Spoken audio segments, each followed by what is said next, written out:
அடுத்த ப்ரோமோ என்னன்னு பார்த்தீங்கன்னா, இப்போது சிந்தாமணி வந்து நம்ம விஜயா கூட இருந்துக்கிட்டே ரோகிணிக்கு சப்போர்ட் பண்ணிட்டு இருக்காங்க. இப்போ என்னன்னு பார்த்தீங்கன்னா, அடுத்து கோர்ட் சீனில் பார்த்தீங்கன்னா, வித்யாவை சாட்சி சொல்லணும்னு சொல்லி முத்து மீனா வந்து வித்யாவை ஏற்பாடு பண்ணுறாங்க இல்லையா? அந்த விஷயம் வந்து நம்ம சிந்தாமணி மூலமாக வந்து நம்ம ரோகிணிக்கு தெரிய வருது. விஜயா ஃப்ரெண்டும் பேசிகிட்டு இருக்கிறத சிந்தாமணி வந்து ரோகிணிக்கு கால் பண்ணி கேட்க வைக்கிறாங்க. வித்யாவை தான் நாங்கள் சாட்சியாக வந்து ரெடி பண்ணுறோம் அப்படின்ற மாதிரி விஜயா சொல்லிட்டு இருக்க விஷயம் ரோகிணிக்கு தெரிய வருது. இப்போ பார்த்தீங்கன்னா, ரோகிணி அவங்க அம்மா கிட்டே என்ன சொல்கிறாங்கன்னா, என் லைஃப்பை காப்பாற்றிக்கிறதுக்கு நான் என்ன வேணாலும் செய்வேன், யாரை வேணாலும் எது வேணாலும் செய்வேன் அப்படின்ற மாதிரி பேசிகிட்டு இருக்காங்க. என்னதான் ரோகிணி அம்மா வந்து தப்பு பண்ணாலும் அவங்க நல்லது தான் எடுத்து சொல்கிறாங்க.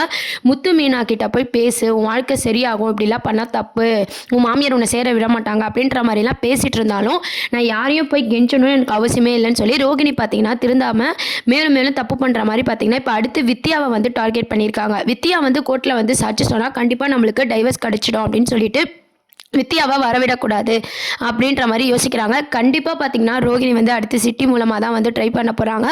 நம்ம முருகனும் வித்யாவும் பைக்கில் வந்துட்டு இருக்கும்போது ஆக்சிடென்ட் பண்ணுற மாதிரியோ அந்த கோர்ட்டுக்கு வரவிடாமல் பண்ணணும் அப்படின்ற மாதிரி நம்ம ரோகிணி அடுத்த ஸ்டெப்பு வந்து மூவ் பண்ண போகிறாங்க. இப்போ வந்து கோர்ட்டில் எல்லாருமே வந்து வெயிட் பண்ணிட்டு இருப்பாங்க, நம்ம வித்யா வரப்போகிறாங்க அப்படின்னு சொல்லிட்டு. கண்டிப்பாக ரோகிணி வந்து ரொம்ப சந்தோஷமாக இருக்க போகிறாங்க. ஏன்னா இப்போதைக்கு பார்த்திங்கன்னா மனோஜுக்கும் ரோகிணிக்கும் டைவர்ஸ் கிடைக்காது, தள்ளி தான் எடுத்துகிட்டு போகிறாங்க எபிசோட்ஸை.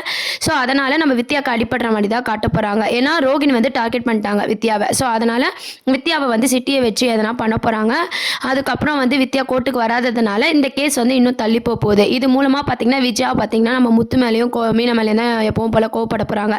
இந்த விஷயம் விஜயா மூலமாக தான் சிந்தாமணி மூலமாக தான் போயிருக்கு அப்படின்ற விஷயம் வந்து லேட்டாக தான் காட்ட போகிறாங்க. அதுக்குள்ளே பார்த்திங்கன்னா சிந்தாமணி வந்து நம்ம விஜயா வீட்டையே வந்து எல்லாம் அவங்க பிளான்லாம் வந்து இது பண்ணுற மாதிரி தான் காமிச்சிருப்பாங்க. இந்த மாதிரியான ட்ராக் தான் கொண்டு போகுது. இன்னொரு சைட் பார்த்திங்கன்னா ரவி ஸ்ருதி சீன் வந்து இன்னைக்கு பார்க்கவே அழகாக இருந்துச்சு. ரவி வந்து ஒரு முடிவு எடுத்திருக்காரு. என்னன்னு பார்த்தீங்கன்னா, நான் ஒரு ரெஸ்டாரண்ட்லேயே வேலைக்கு வரேன் அப்படின்ற மாதிரி சொல்கிறாங்க.